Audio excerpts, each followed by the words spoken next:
The 0-2 pitch, swing and a miss, struck him out.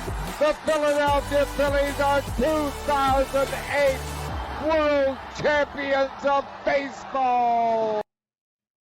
Good evening, everybody. Welcome back to another episode of the Phixated Podcast. I am your host, Mike Azzolina, and I'm joined by a guy who is 9 days away from being in the Super Bowl. Regs, can you smell it yet? I'm hoping. There's a lot of stupid stuff going on in the world. And I think the Super Bowl would be very welcome right now as a distraction. There's nothing weird going on right now. No, I'm not trying to sway the podcast that way. That'll be our soon to be named political show that we start dropping. Yeah. No, there's nothing weird going on right now. Everything's totally normal. There's nothing strange going on. Everything's fine. Eggs prices are coming down, milk prices are coming down, gas prices are coming down. Everybody's totally safe. Everything's good. Yeah. I think I told someone at work, I work with all women, I should say. My entire team is just women and me. And pretty similar. After election day, like every single one of them came in. Within 5 minutes, they were huddled together, like crying, literally. Mm-hmm. And I was like, God, not much I can do here. I'm a middle-aged white man who's the father of 3 white male children. And I was like, I know I don't have much to stand here. Like, I get it. I understand. Like, I want to be like, I'm empathetic, but I know that I'm not coming from the same place. Yeah. So, yeah. I mean, Christ almighty, if I can be upset by some of this stuff, you would think most people would, but yeah, it's not the world we live in. It's not the case. It's interesting you say that. I feel like I told you this. I know I didn't say it on here, but the day after the election, I was doing a training in Cleveland, and it was with teachers from Cleveland city schools, and mostly women, and mostly of color. Mm-hmm. So the idea of I'm not, one of these things is not like the other was me in a variety of. Yeah. And it was one of those things where it's like, well, what am I supposed to do? And I just gave him space to vent. Yep, that's right. And that, like you said, you would think most people would think that way. Unfortunately, the price of eggs and gas, which isn't dropping, just so we're all clear, and is not going to drop because he lied. And so here we are, Regs. Here we are, buddy. But we got bigger things to talk about. Like, and by bigger things, I really don't mean that. A lot of bad happening, but things that can distract us. That's right. We're going to attempt to be a distraction. That's right. From the nightmare that is our country right now. But we do have things that can distract us. So I posted a bunch on social media over the last couple of days about 2 things. I asked for who the most underrated Eagle of this season has been, and who is what are the concerns and questions that you have about this Super Bowl. And we got a couple of responses on TikTok, and I'll tell you right up front that there weren't a lot of concerns on TikTok. It was mostly the underrated part, and I heard a lot of Jalen Hurts on there. We'll talk about that as we go. But I'm going to mostly feed off of our Facebook page. Kudos to the people on Facebook who really bowled out tonight with responses. So what we're going to do, Regs, is we're going to go through the most underrated, and then we're going to respond to each of them, and then we're going to give our own most underrated Eagle of the season. And then we'll go back down through and we'll talk about the concerns and the questions of this game.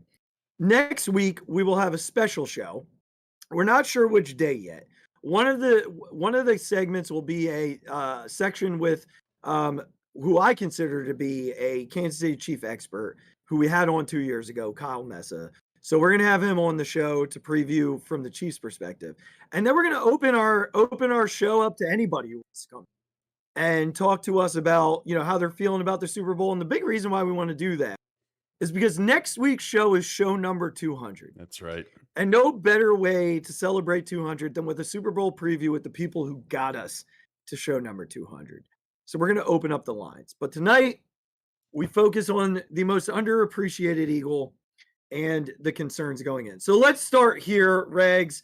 We're going to start with a comment from Chris Kindred on the Facebook page, or I'm sorry, Brian Hamilton on the Facebook page. Brian's been on the show Yes, he before has. talking to us about the Phillies.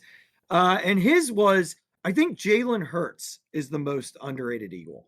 He faces questions about his ability week after week from all kinds of different directions. Yet all he does is win. Doesn't get the love he deserves. Now, before we answer to this, I just wanted to say the other people who put Jalen. Eric Kopp, it's Hurts. Any quarterback in the Super Bowl should occasionally get some credit. Chris Kindred, nationally, I think Hurts is very underrated. On the verge of criminality, how much people disregard and disrespect him. Personally, I'd probably say he says someone else. We'll go back to him in a little bit, but 3 answers for Jalen Hurts. Regs, I don't think it's any secret that we both love Jalen.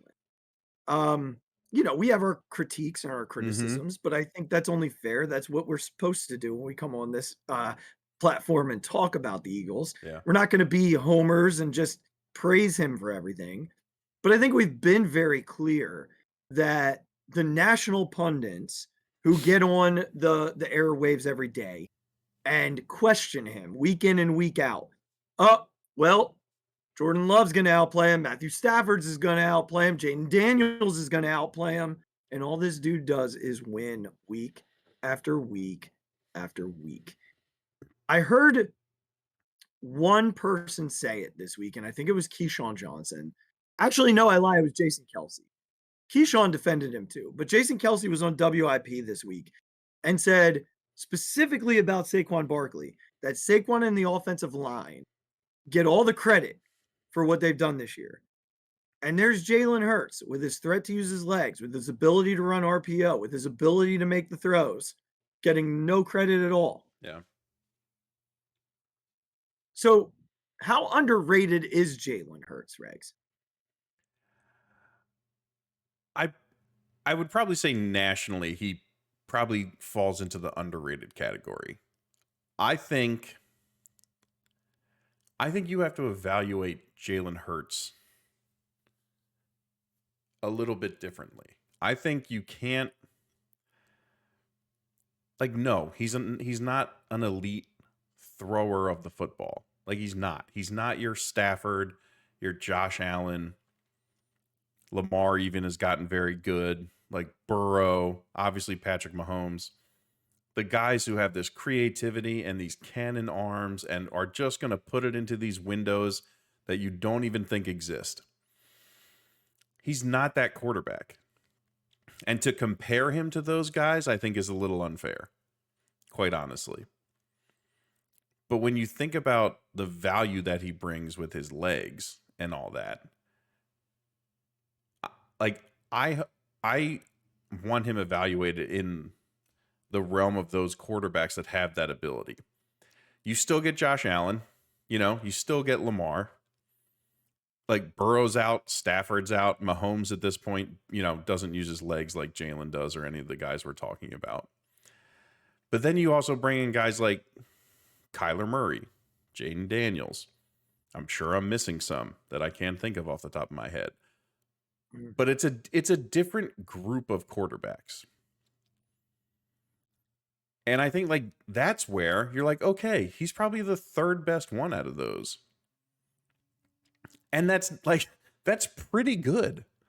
I don't think you can't evaluate. The only reason Jalen Hurts is being evaluated with from a thrower standpoint with guys like Mahomes and Stafford and Burrow and all that is because he gets paid $50 million. That's the only reason. If he was making $30 million, he'd be at the top of the class of what people would quote unquote call the second tier quarterbacks. I don't think that's wrong to talk about him that way. He is not the best quarterback in the NFL. He might not even be top 5. You could argue, I'm sure everyone could argue something. That's fine. I just think if you're honest about it, he's probably not even in the top 5. But that's okay. he's a flawed quarterback. It's okay. They have Well, I think to be fair, Regs, outside of Mahomes and Allen, who was not flawed? I mean, maybe Burrow too. It's a fair point. I'm not saying that like no one else is.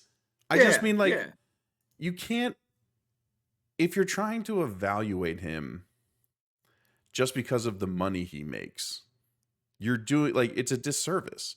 That's where the underrated comes from. That's all the opinions that he's the problem with the Eagles. He can't, carry a passing game, all this stuff. Guys, like I don't know, like they have the best running game in the NFL. Yes, they have a part of that. Yes, they have tremendous talent on offense. It just doesn't make a lot of sense to me when everyone like praises Brock Purdy. When Kyle Shanahan is a better offensive mind than anyone Jalen Hurts has had coach him in his entire career. Oh, you mean he's better than all 12 of the offensive coordinators he's ever had? He is. And you know what else? You know what else Brock Purdy was? You know what else Brock Purdy was surrounded with? A ton of talent. Yeah, well, to be fair, so is Jalen. But that's what I mean. So if you're talking about it, that's fine. But then you're going to praise Brock Purdy for doing all that stuff, regardless of the talent that's around him. Right. But for Jalen, it's Jalen's holding them back. But Brock Purdy's like, oh, the greatest thing since sliced bread. If you put Jalen in a Kyle Shanahan offense, I have no doubt he could replicate and even possibly enhance with his running ability that kind of offense with that kind of guy. Yeah. Like we're talking about how good Kyle Shanahan is, not how bad Jalen is. So I just think he's compared that way because of the money he makes and because his teams keep winning. So people have to talk about it. I had an argument with a gentleman who is a Lions fan and was trying to convince me that there aren't 10 quarterbacks in the league better than Jared Goff. And to be fair, when I went and tried to name them, I found 9 that I believe are. And so he would have been number 10 on that list. But when I said Jalen Hurts, he like laughed at me. And I said, okay, a little exercise. Let's take Jared Goff and put him in the offense that the Eagles run. Not with the players. I'm specifically talking about the creativity of the offense. And then put Jalen Hurts in the creativity of the offense that the Lions run with that talent. Who's more successful? And he tried to argue me on Jared Goff. And 2 days later, Jared Goff played one of the worst games I've ever seen a quarterback play against one of the worst defenses I've ever watched play. Mm-hmm. And the following week, Jalen put up 55 against that same. With no turnovers. And I immediately texted that gentleman and said, how are we feeling tonight? Do we still want to have this conversation or... And I honestly haven't heard back. I was about to say, I would have loved to know what the response is. Yeah, no, I haven't heard back. I should probably follow up. But, Regs, I think you make really good points. You make sound points about the arm talent, things like that. One element that I think is important to discuss, and I said this to a friend of mine tonight while we were out getting a couple of drinks, because he's pretty critical of Jalen, self-admittedly. And I said, look, I agree with everything you're saying from a making the throws perspective. Jalen doesn't thread that needle the same way that Pat Mahomes does, or even Jaden Daniels for that matter. And, I mentioned Tom Brady talking about that during the broadcast this past week. There are many throws that he said, oh, Jalen could have pulled that. Let's not forget that it's Tom Brady saying that. And Tom Brady's the greatest of all time. Tom Brady could make those throws. Tom Brady had a very quick release that allowed him to make those throws. While I feel like Jaden has a howitzer for an arm, Jalen takes a long time to throw the ball. It's a very long release. It's a very extended release. Mm-hmm. So many times, I think Jalen decides not to throw a ball because if he does, it's going to go in harm's way because he can't get it there as fast as some of these other guys. Yeah. And here's my pushback to people who say, oh, he doesn't make all the throws. My pushback is because I think Jalen's very self-aware, and he doesn't make all the throws because he knows they turn into turnovers this year. And I'd prefer 3rd and 5 to 1st and 10 for the other team. So in that sense, what Jalen does better than a lot of other quarterbacks is take care of the football. He's been very purposeful in doing so.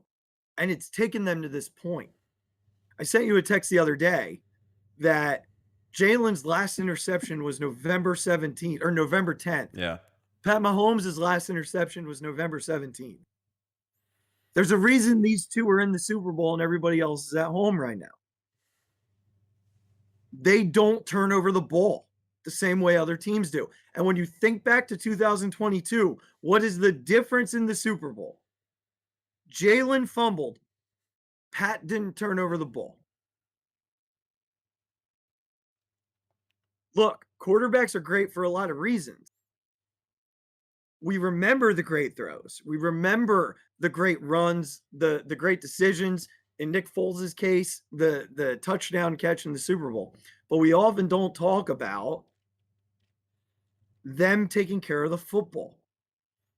That's even more important than some of the other things we tend to highlight. Mm-hmm. So when people say Jalen Hurts is underrated, I agree. Full throttle. This dude doesn't get enough credit for what he's done since week 5. He just doesn't. And what he's been like in the postseason. He just doesn't get that love. So I'm with everybody on that, man. I think Jalen doesn't get it. Yeah, I think that's fair. All right. Next one. Dylan Amit. Sorry. I might not pronounce that last name right, Dylan. I played softball with you. You're a great dude. And if I pronounce it wrong, just tell me. Dylan said, someone who doesn't get enough love is Reed Blankenship. Well, Dylan, you are not listening to this show enough because we love Reed Blankenship on this show. Yeah, I agree from a national perspective, a lot of safeties don't get that. Even from I think a regional, local perspective, I don't know that Reed gets enough. I feel like we talk a lot about CJ Gardner-Johnson. I feel like we talk a lot about Cooper DeJean and Darius Slay and Quinyon Mitchell, but we don't really give Reed Blankenship the kind of love that Reed deserves. Now, he did get a little bit torched by Zach Ertz last week. Fair. So they're going to have to figure out the Travis Kelce situation. Yes. But in terms of the full schedule this year, Reed Blankenship was fantastic. Fantastic. Couple of key interceptions, big tackles, always seems to be in the right spot. Yeah, I agree. I think Reed has been underrated. Maybe in some ways, maybe a little bit forgotten about. Like, I don't even know that underrated is the right word. I don't think people even mention his name. Yeah. I think that's what I was going to say. Maybe it's not underrated. It's maybe just the least talked about. Which, look, is going to happen on every good team, especially in football when there's so many guys on the field. You know, in basketball, it's harder. There's only, 5 guys on the court at a time. But I think the best thing you could say about Reed is that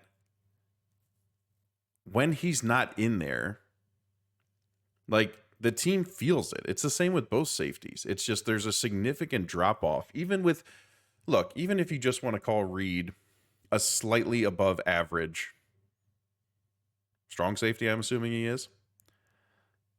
So even if you just want to call him above average strong safety, right? If you want to talk about the whole league, it's just, that's what he is. And I think that's exactly what this team needs him to be. Made a great play coming to get that fumble and pursuing the football in the Commanders game. Yes, him and even CJ got torched a few times by Ertz. Like, it's going to happen. He's never been the greatest guy in coverage. And we've known that. Like, that's, nothing new to fans of the football team. I think I just appreciate that. I think if I had to guess, again, knowing nothing about the room or the team and all that stuff, but if you had to just imagine, Reed has to have been a pretty big part of getting this defense back on track and putting in the work to get on the same page with everybody and make sure everybody knows where they should be and what they should be doing and how they can communicate better. And all those things that have made this defense so good. I have to imagine that, like, in the room, in the defensive room, he's been a big part of that. So I think that's just going to be the guy he is. That's just how he's going to have to be remembered. He's going to make some good plays. He's going to have some off days, right? It's going to happen. He's not a Hall of Fame safety. You know what I mean? So it's going to happen. But I think if you want to talk about someone who's really helped this defense get to where it is right now, I have to imagine Reed's been a big part of that.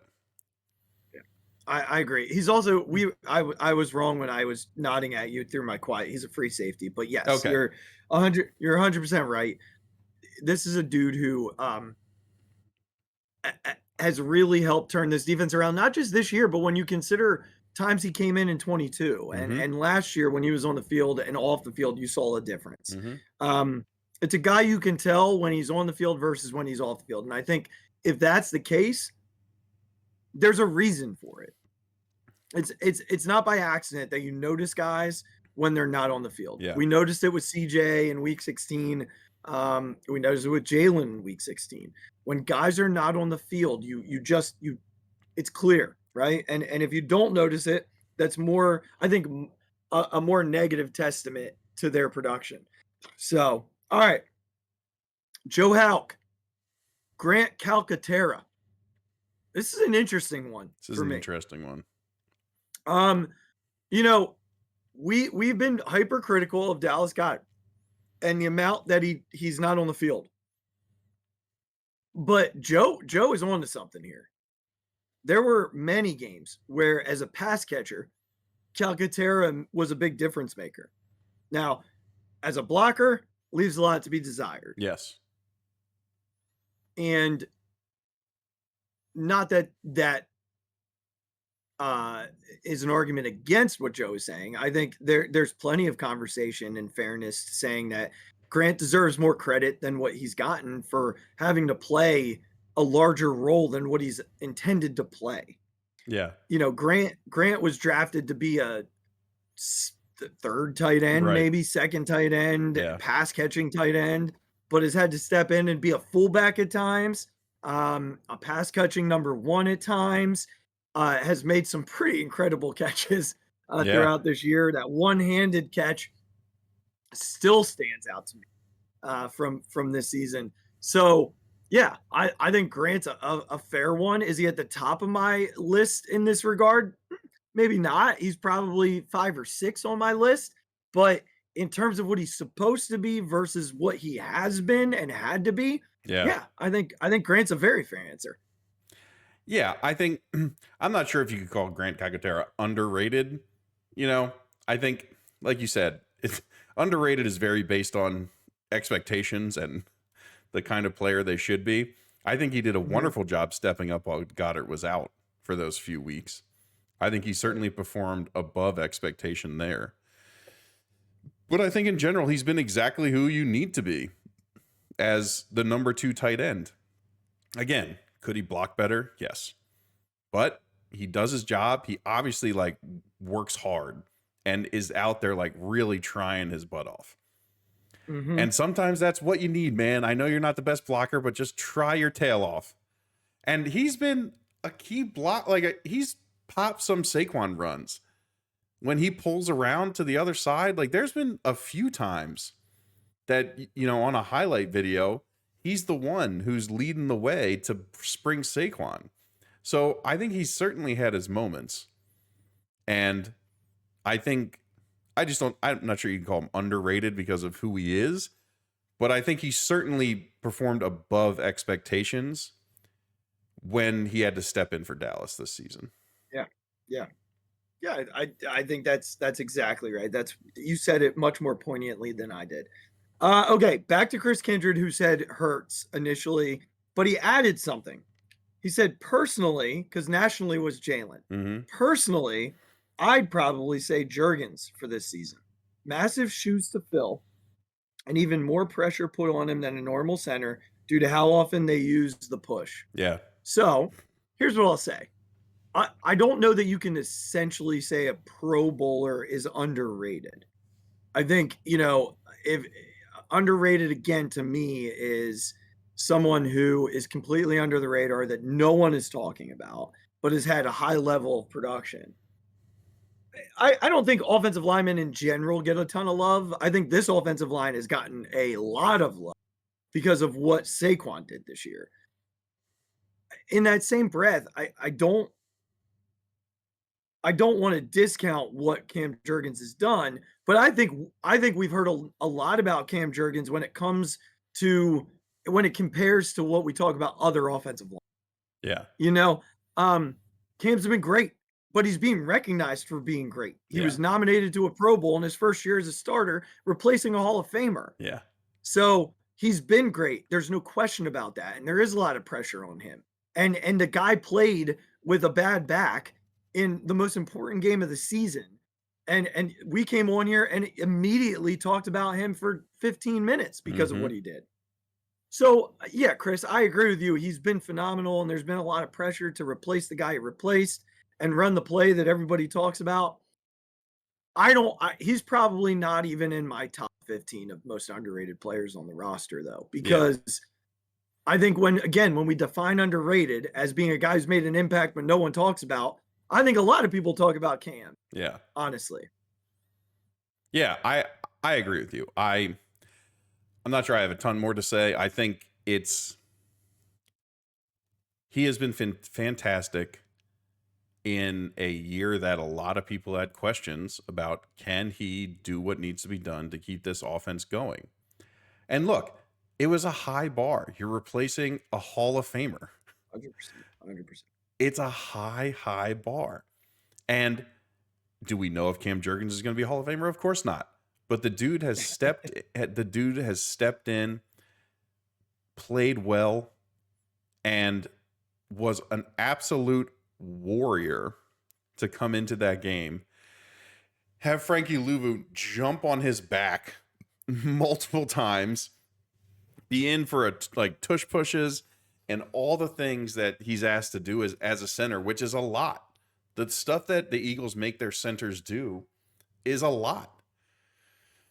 And I'm not sure he's underrated. I don't think you could give him enough sort of props for stepping in the way he has and playing as well as he has. Mm-hmm. All right, let's move on to Todd France. I love this one. This is fantastic. Big Dom keeping Sirianni from doing stupid things. Yeah, I don't know that I can disagree with that, actually. Yeah. I mean, Big Dom probably doesn't fit underrated in Philadelphia.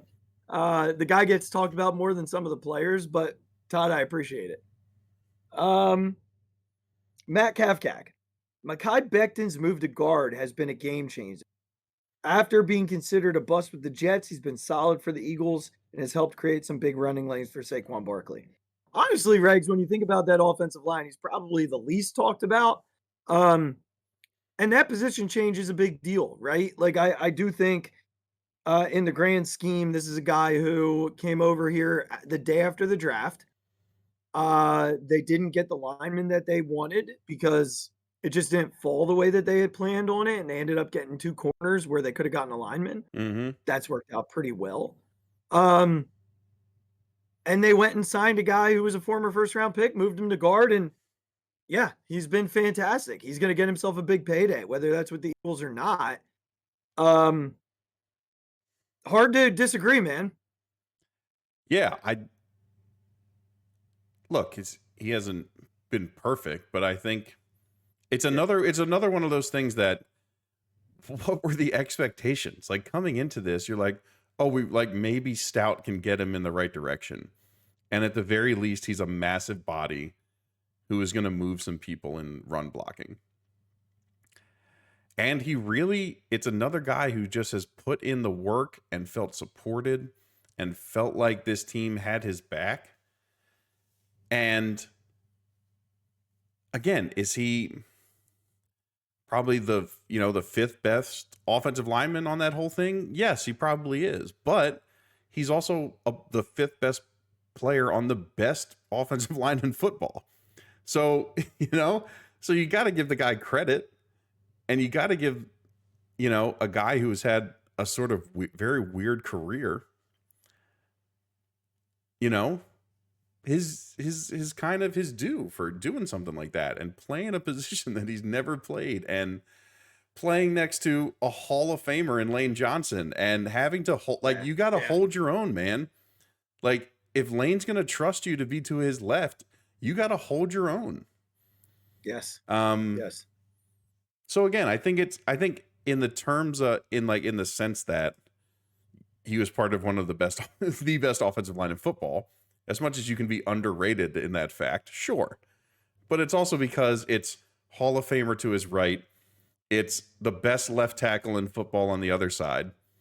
And then two guys in the middle who are Pro Bowlers this year. You know what I mean? So yeah, I think that's how I think of Mekhi. Yeah, I agree with that. All right, last one on the Facebook page. My wife, who thinks she's hilarious. I think she's hilarious too. I mean, this was good. I got to tip my cap. We're sitting at dinner and she starts, we're out to eat. I'm just going at my wings and she starts giggling across the table. And I'm not sure why she's giggling the way she's giggling, but she puts her phone down and she's watching me. And then my phone lights up saying that I have a comment on our Phixated page. I open it and this is what I read. Based on my living room observations, I suggest you talk about Milton Williams. Tell me more about, quote, they better re-sign his ass, unquote.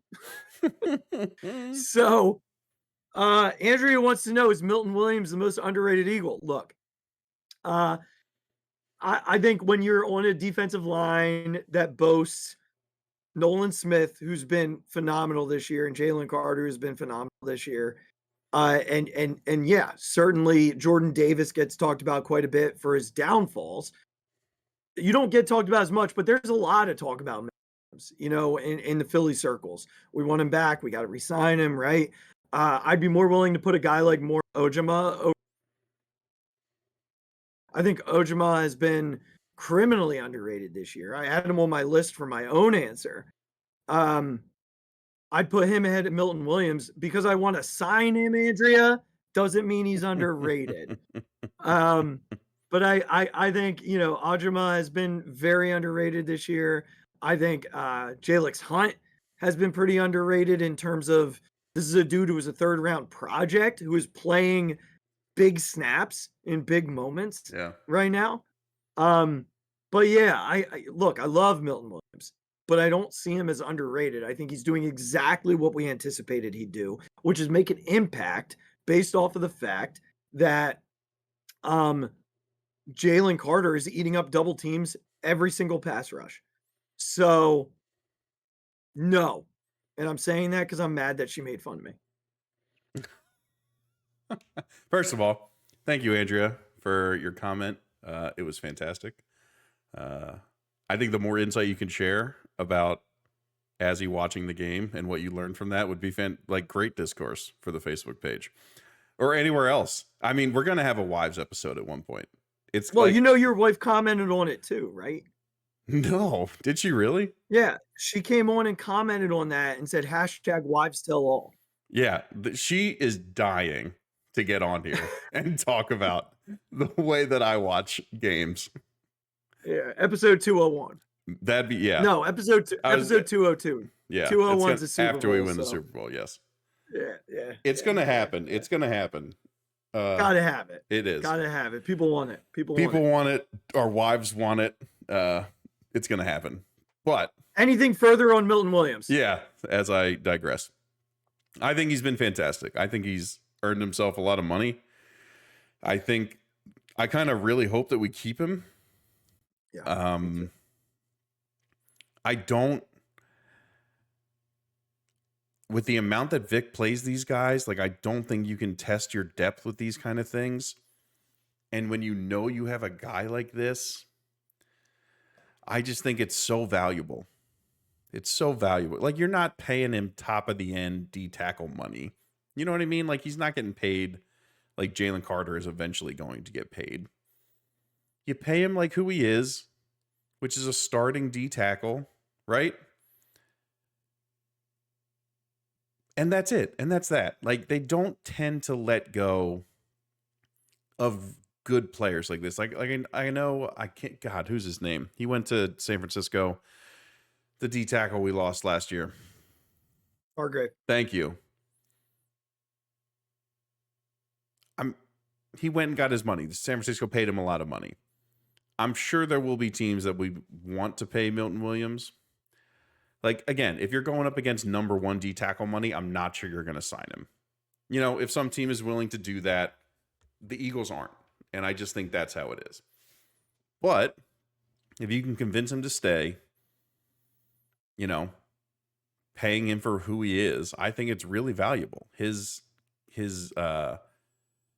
The cohesion with Carter, right? His comfortableness with Fangio and the system and all that stuff. He's been around the Eagles for a good amount of time. I just think he's a really valuable player. Not sure underrated, but I think a very valuable player to this team. Yeah, they're going to have decisions to make because they've got to decide between like he and Bond and obviously Slay and Becton and, you know, Lane Johnson, if they win the Super Bowl, could retire. So that adds into the whole thing. And I know, yes, we're talking about two different sides of the ball, but all these things are domino. Yeah. You know, so we'll see what happens there. We'll enjoy it for now. But do you have a guy in mind? I definitely have. I don't mind throwing it out there first. Do you have somebody that is jumping at you, someone that you just agree with from the list, or do you want me to say mine? How do you want to do this, buddy? You go first. I have a thought. I'm gonna noodle the thought while you're talking. All right. So mine is an old Azzy faithful. I finally get to say it. And I get to say it not in the way that I thought I would ever get to say it. But I think this dude is criminally underappreciated in Philadelphia because of the guy ahead of him.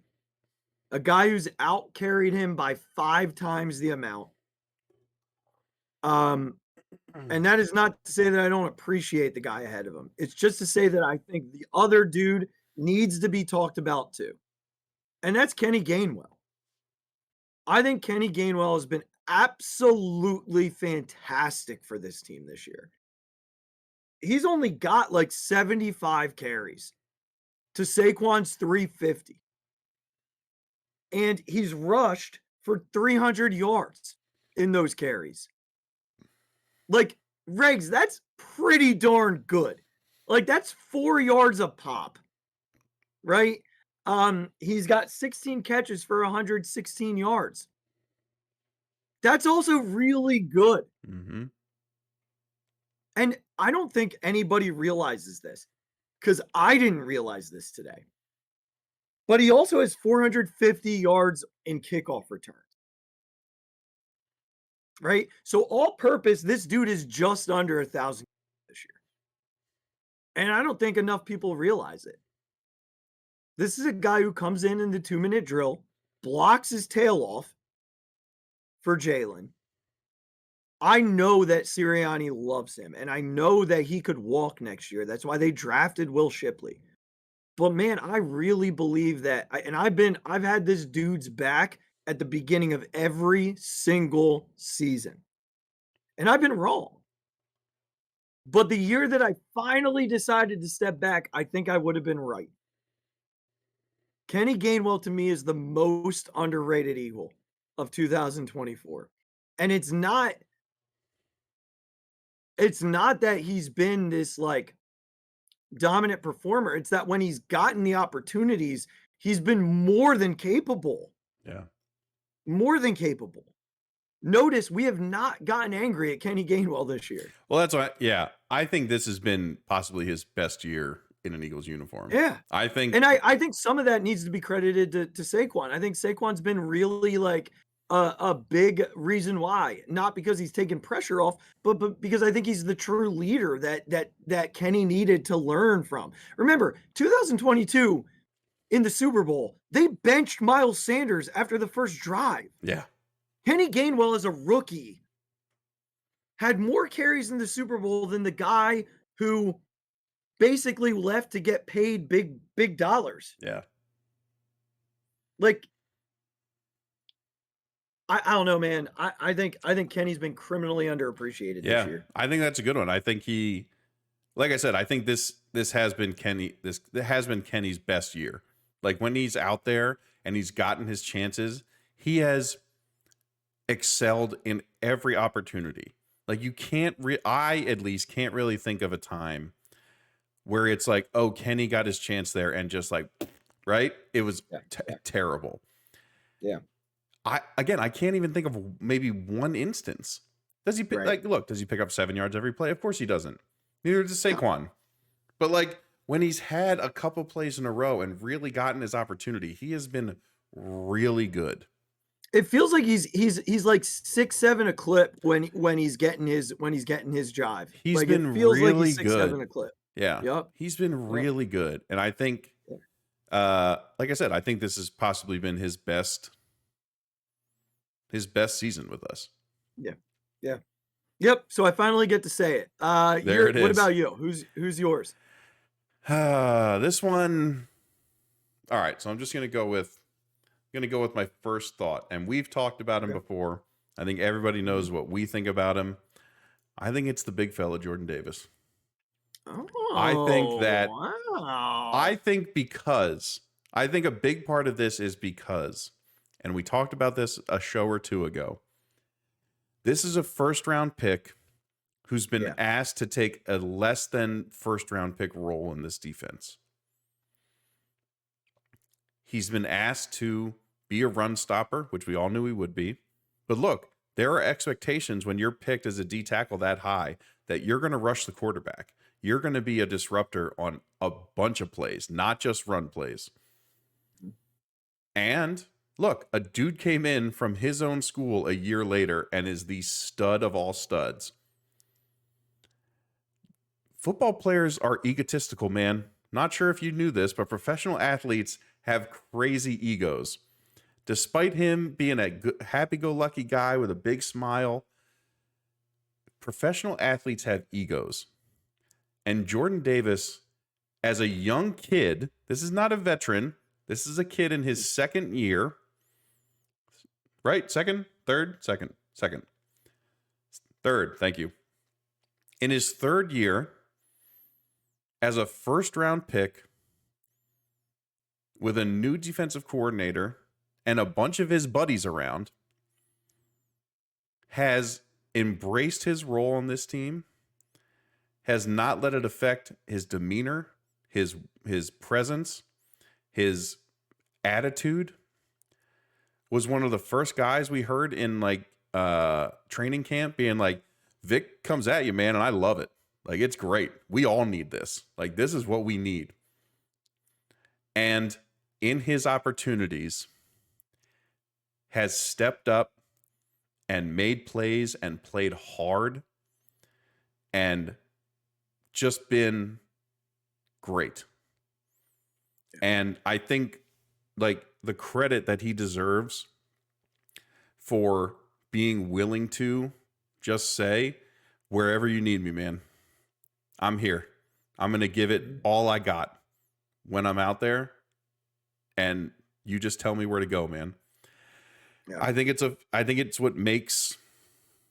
what Super Bowl teams need, is guys like that who have the talent, who have the draft pedigree, but they're maybe being asked to do something that, maybe doesn't jive with how somebody of that stature should play or be used in the NFL. And they just put their head down and say, wherever you need me, I got it. Yeah, I think that's a fair one. I think, this is a dude who does a lot of the dirty work. Vinny Curry talks often. I didn't have the numbers, but I was the guy who did the dirty work. Mm-hmm. And Jordan Davis does a lot of that dirty work because he's soaking up double teams in the run game. He's eating up 2 or 3 bodies. Mm-hmm. In the NFC Championship game, I mean, that sack was one of the biggest plays of the game. Enormous. to start that Commanders possession in the third quarter after the Eagles go 3 and out on 2nd and 10. He busts through the line and causes a 13-yard loss on a guy who doesn't take sacks. Right. So, those types of plays, those have been few and far between for him, but he does enough, I think, that no one notices that being underrated actually fits his level. Look, this team has a lot of stars, but I think, people hit it pretty well on the head here. One guy who is a star who, I don't know that he gets talked about enough nationally, but interesting little factoid I just read from Dan Orlovsky is that Devontae Smith, if they win the Super Bowl, he'll be the fourth ever Heisman to win one, and will be the first to ever do it in his hometown or in his home state because he's from Louisiana. So would be pretty cool for Devontae. Obviously, Devontae had a huge Super Bowl in 22, so looking for a repeat performance from him. Yeah. All right, into the concerns here. Yeah, be big for sure. Let's jump into some of the concerns here, Rags. We'll go all the way back to Brian Hamilton. I worry about third down defense. Against Kansas City, I think it means matching up against Kelsey and the QB run game with Mahomes. How do you think the Eagles defend against those? Look, we mentioned it already. The Eagles did not handle Zach Ertz well. And Travis Kelce is a lot better than Zach Ertz. So I think, though, some of that plan was who's the best player on that offense? It's Terry McLaurin. Yeah. So who are you game planning for? Terry McLaurin. Who's the best player on this offense? I know how explosive Xavier Worthy is, but I don't think they're as concerned about Xavier Worthy winning routes against guys like Quinyon and Darius. Xavier Worthy is a straight line player to me. He's a speed guy. Terry McLaurin kills you with route run. He's an incredible route run.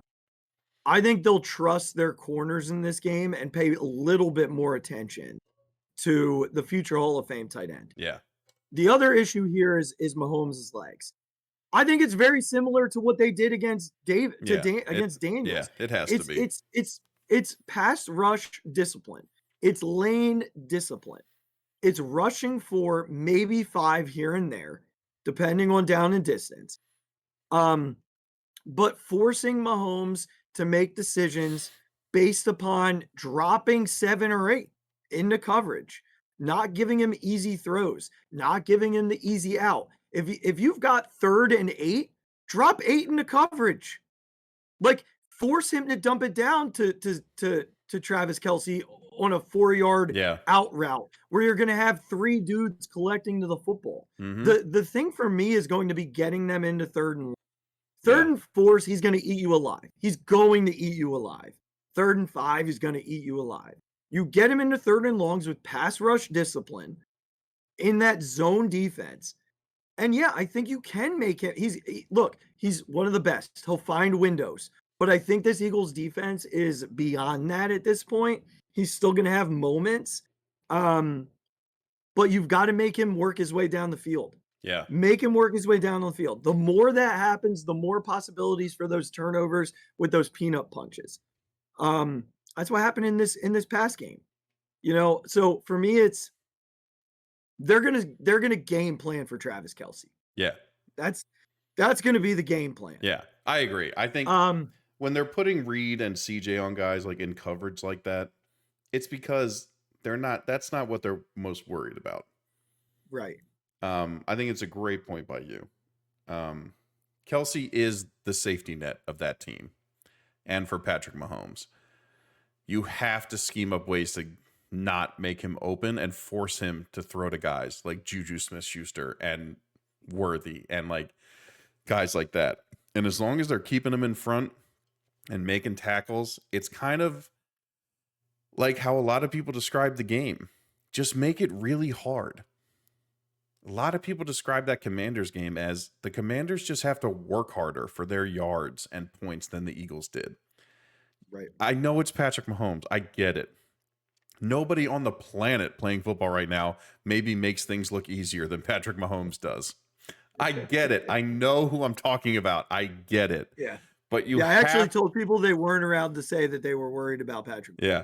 You have to just try and make it as difficult as possible. I understand that that's a relative scale. I get it. Yeah. But that's just what you have to do. Yeah. You have to make their drive seem really hard, like that they're really working for it.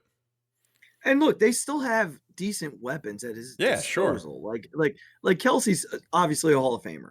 They Xavier Worthy, we've talked about, very talented rookie. More concerned about his straight line speed than anything. Not that he can't run routes. You don't get to the NFL if you can't. But in the Eagles defense, you've got to be super precise because of the way that they play their zones. Yep. Like they are so communicative in the middle of the field that they just know everything you're doing. It's what's made them effective, right? Hollywood Brown, look, he's had a little bit of a resurgence. Juju Smith-Schuster is the guy who killed them in 22, especially on third downs late in the game. They do have DeAndre Hopkins, that veteran receiver floating around. Justin Watson is a guy who had a pretty nice game against the Bills, especially like on 2-point plays. So, I think this team, I should say on scramble plays, not necessarily 2-point plays, but you understand what I'm saying. Yeah. Patrick Mahomes makes everybody better. So when you're looking at these guys, on most teams, they're like a tier or two below what they are on the Chiefs because of what Mahomes does. Yeah. Where Mahomes puts the ball. So it is going to come down to that discipline. It is going to come down to making him decisions. It is going to come down to getting the ball out of it. I do think one little advantage, we talked about the interior line being so good for the Chiefs and neutralizing the Eagles' interior defense. However, they did move Joe Thuney outside to tackle. And now it's Mike Caliendo on the inside. That is a huge advantage for the Eagles because they are going to have to double him. Like Carter has to be double teamed. Yeah. You cannot block. Like even Thuney was going to have some issues blocking him one-on-one. And now you've got to slide Creed Humphrey his way, which means, again, Milton Williams will have one-on-one with Trey Smith, right? Nolan Smith will have one-on-ones with Juwan Taylor. And Nolan Smith presents a lot of problems for like tackles who don't move as quickly because of his ability to move with speed. Yeah. The interesting part to their defensive line is, or our defensive line, is Brandon Graham usually rushes from the left side. I wonder if in this game they will move him inside with Jalen Carter at times and give him that NASCAR opportunity. Yeah. A line that consists of Nolan Smith, Brandon Graham, Jalen Carter, and Josh Sweat is a little scary. So some of BG's snaps could come at the expense of a Milton Williams. Yeah. Which I don't think I'm that upset about if he's healthy enough to play in there. Yeah, that's obviously the key, right? Is that he can provide the same sort of quality that Milton has been providing. Yeah. All right, let's keep rolling with concerns. Back to Dylan. Dylan said he's concerned with the speed of their receivers. We just sort of talked about that. I think this zone is really tough to use speed against. Yeah. Just putting it out there. They do not give up explosive plays. They simply do not. And when you think about the Bills-Chiefs game, how many explosive plays did the Chiefs actually have in that game? Most of those came against that Elam kid who is not very good. He's not Quinyon Mitchell. Yeah, that's for sure. He's not Darius Slay. Mm-hmm. And he's not Cooper DeJean. I don't worry about explosive plays with this defense. I don't know, man. Am I wrong? It's just that's not a concern for me. No, I don't think you're wrong. I think that's one of the things that they seem to have figured out. They don't get beat on straight line deep balls very often. Right. Look, is it still a concern? Of course it is. Slay is not as fast as Xavier Worthy. Like, of course that's a concern. Like, yeah, of course it is. But I think if you know anything about Xavier Worthy, Vic Fangio knows it. Like, he understands that that's what that guy is best at. And so you have to be able to scheme and figure that out. My concern about their receivers is not the deep ball. My concern is the way that Andy will scheme them is a lot of stuff underneath and like yards after catch. Like, think about where the Eagles got hurt in this game against Sanders. It was a lot of underneath stuff that ended up going for more. Like, the touchdown to McLaurin was not a deep ball. Yeah. It was a crosser, and they missed 3 tackles, and it ended up being an explosive play. The De'Ami Brown plays were crossers. Those are the plays that concern me. It's not the deep stuff. You know, Joe Helk later down the line said, I worry about Darius Slay running with their receivers. Not on straight line deep balls. I don't worry about that. I worry about the underneath balls where he gets crossed up in the middle of the field and they catch a ball in space. Yeah. That's my concern. Yeah. That's my concern. Another one that pops up here. Eric Kopp asked how many Pepsid he should take. I don't have an answer for Eric. Let's go with comes 4. back. Let's start with 4. Todd comes back. Over under 250 calls going in favor of the Chiefs. Look, I'm not gonna play this game right now. Like, I don't know, man. Yeah, I can't be worried about this right now. No, that's an uncontrollable. Like, the Eagles can't control that, right? Like, and honestly, I don't want to play into it as much. Like, I feel like the Eagles have gotten some calls on the way here. I think in that game, when you look back, I think the Bills got some game. Look, people are going to talk about the first down that was overturned. They're going to talk about that, or that wasn't overturned. I don't know. I don't remember. They're going to talk about the catch. I think both of those, when you look back, can you tell me the ball moved when it hit the ground? No, you can't. You can't tell me it hit the ground. Yeah. Can you tell me that Josh Allen crossed the line? From one angle he did, from the other angle he didn't. The spot on the field matters. Unfortunately, it was the wrong spot for the Bills. I'm not going to come out and say that, because I do think, yes, if you watch closely enough, calls get made, right? But calls get made in every game that go one way or the other. Yeah. Maybe the Eagles will get one. I don't know. And if they do, we're certainly not going to be on here complaining about it. I still know people that complain about the hold call from 2022. We got on here and we were ticked about it. Mm-hmm. We were ticked. But when we look back on it, was it the reason they lost the game? Absolutely not. Yeah. It was Jonathan Gannon got pantsed in the second half of that. Yeah. Jalen Hurts fumbling in the first half. Right? Like, those things are the reasons that you lose the football game. Mm-hmm. It wasn't the holding call at the end. Yeah, that hurt. Yeah, it's the last thing we remember. That was the nail in the coffin. It wasn't how the coffin was built. Oh man, put it on a t-shirt. Put it on a t-shirt, buddy. Gosh, Kyle's gonna love that. Kyle's gonna love that. Kyle, I hope you're listening. All right. Last one from my wife. Thoughts on Jake Elliott? I'll hang up and listen. By the way, I love that last part, because I'll hang up and listen. That's how I ended my first ever phone call to Azzy's radio show back in the day. I remember. It's fantastic. All right. So here's my thoughts. Jake Elliott has missed one field goal in a dome this year, and it was a 60-yard field goal. Otherwise, he's been perfect. He'll be in a dome. I think he's 6 for 7 in a dome this year. 4 for 4 in the Rams game, 2 for 2 in the Dallas game, 0 for 1 in the whatever other game there was that was in a dome. So he's 6 for 7 this year. My thoughts are, and I said this earlier in the postseason, I truly believe with the game on the line, Jake will make the kick. I do. And I do think this game could come down to it. And I trust him. Your thoughts?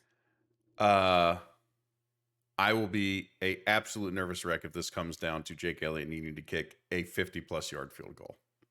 Well, Riggs, I think even in Jake Elliott's best years, we'd be a nervous wreck if it came down. A nervous wreck, but I'd have such faith. I'm not sure the faith part is there. That's I think that's the fair. difference. Yeah. Yes, we'd be. You're fair. absolutely right. We'd be a nervous wreck, but I'd be like, Jake's got this. Like, I'm still nervous, but we got this. I don't feel that way at the moment. That's fair. And I think that's as far as I'll go. Yeah, it's justified. That's justified. But Andrea laughed at me the other day watching the game. I said, "Remember when I used to be able to leave the room when Jake kicked?" Yeah. You remember that? That was fun. That was a good time. Jake would line up and I'd be like, I can go to the bathroom. Right? Like those were the days. We don't have that anymore, but I do still have confidence in Jake. All right. My concern, Regs. It's interesting to me that everybody mentioned this Chiefs offense, but nobody mentioned this Chiefs defense. I think the Eagles can run the ball. Yeah. But you're kidding yourself. If you don't think Spags is coming into this game without a plan to stop Saquon Barkley and getting himself into down in distances where he can blitz Jalen Hurts. Mm-hmm. And no one mentioned it. My concern, and look, I still think the Eagles can run it all. I do. I fully believe that. I do. But there's a little piece of me that is concerned that Spags is just tearing apart tape on what he can do to limit Saquon Barkley and force the Eagles into a bunch of 3rd and longs and force the Eagles into having to throw the ball and down in distances that allows him to send his very exotic blitzes that the Eagles haven't seen and don't know how to handle. That's my concern. Yep. It's not anything with the defense. I really believe in this defense. They give me no reason to not believe in them. They've had one bad game since week 5. One. Yeah. That's it. And it's a questionable bad game because they were on the field so much. Aside from that, they've been lights out. And it's not 2022 lights out against quarterbacks that you've never heard of. Yeah. They've been lights out against Lamar. They've been lights out against Burrow, against Daniels, right? Like against these really good quarterbacks. Jordan Love twice. Stafford twice. For me, it's can they do enough against this defense? Yeah, I'm with you. I think Spags is as scary as they come, particularly for Jalen Hurts. You know, weird blitzes tend to get us. And it just is what it is. And we don't tend to have a lot of like quick routes called that allow him to get the ball out of his hand quickly. That's a huge concern. It's a huge concern. This is still a very good defense. They're not without their own flaws, but they're literally coached by the winningest defensive coordinator like in history. Yeah. In the history of the National Football League. So like that's got to count for something. You can't just like loaf past that without being like, hold on. Time out. Yeah. What did you say he did? He's really good. He's really good. Right. And this offense has to have answers. Mm-hmm. And I'm with you. It's a big like if he just decides to throw weird thing after weird thing after weird thing, I'm not sure this offense can handle it.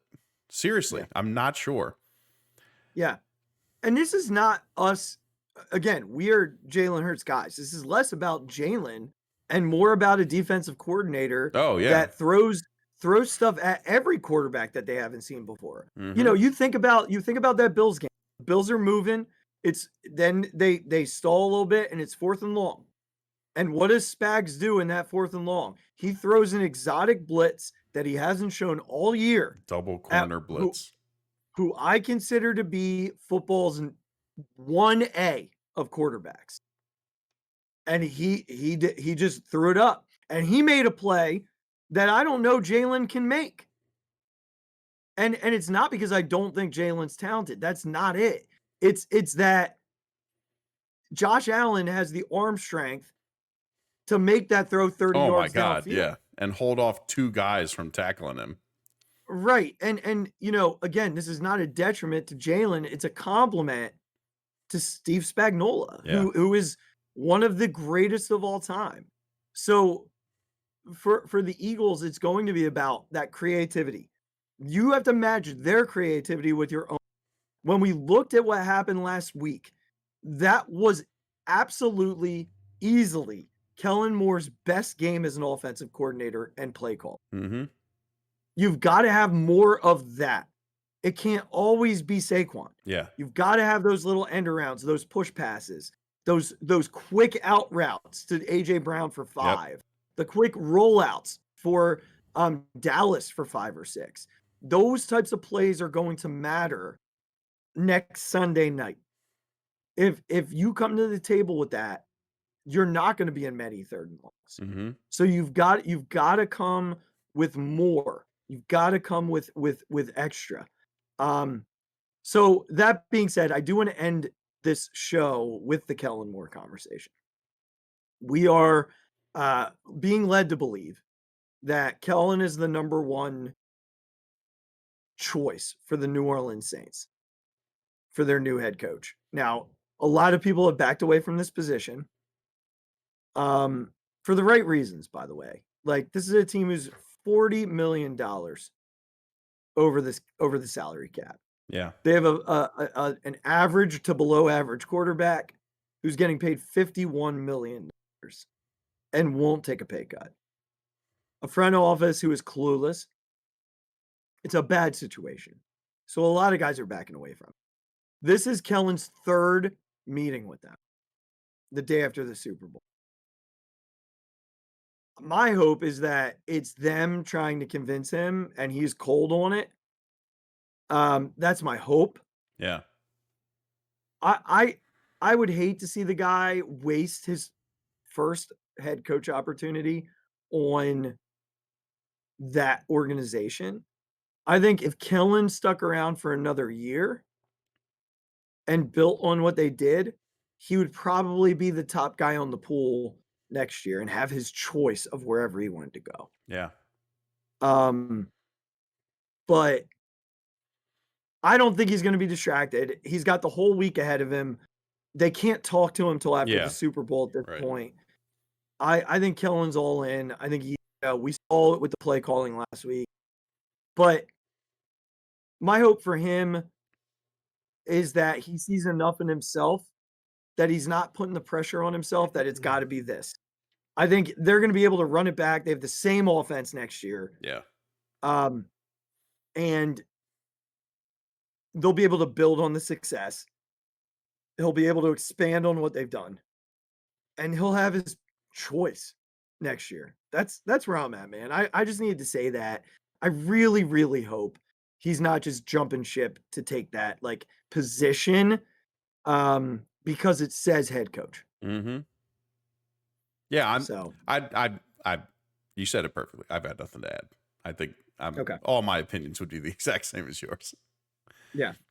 All right. So that ends this episode. Episode 199 is in the books. Unbelievable, buddy. We are one away from 200. Crazy. Our 200th episode will either be it'll probably be released Friday or Saturday of next week. My thoughts are you'll probably get it Saturday morning, the day before the Super Bowl. You're going to have Kyle, the Chiefs expert, on here talking to us, giving his input into what the Chiefs do well, where they might struggle against this Birds team. And then you'll get us talking about it like we've done every playoff game. But we are going to bring you in live. We're going to give you the opportunity to come in, talk to us about your excitement and about your 199 episodes of Phixated with us. We're excited to have you in. We're excited to talk to you about it. And we're excited to look forward to a Super Bowl. 201 could be the Eagles' second Super Bowl win. It also could be the second time we've cried on post Super Bowl. in not a good way.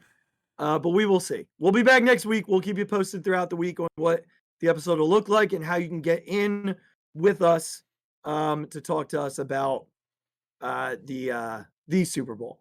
Until then, we appreciate you guys listening. Make sure you click subscribe on the YouTube channel. Follow wherever you get your podcast, and then rate.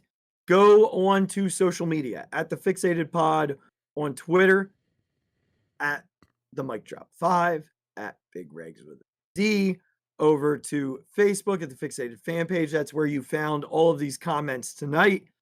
At the Phixated Pod on TikTok, and the merchandise link is in the show description below. Regs, I did forget one thing before we go. Please. We have to pick a winner.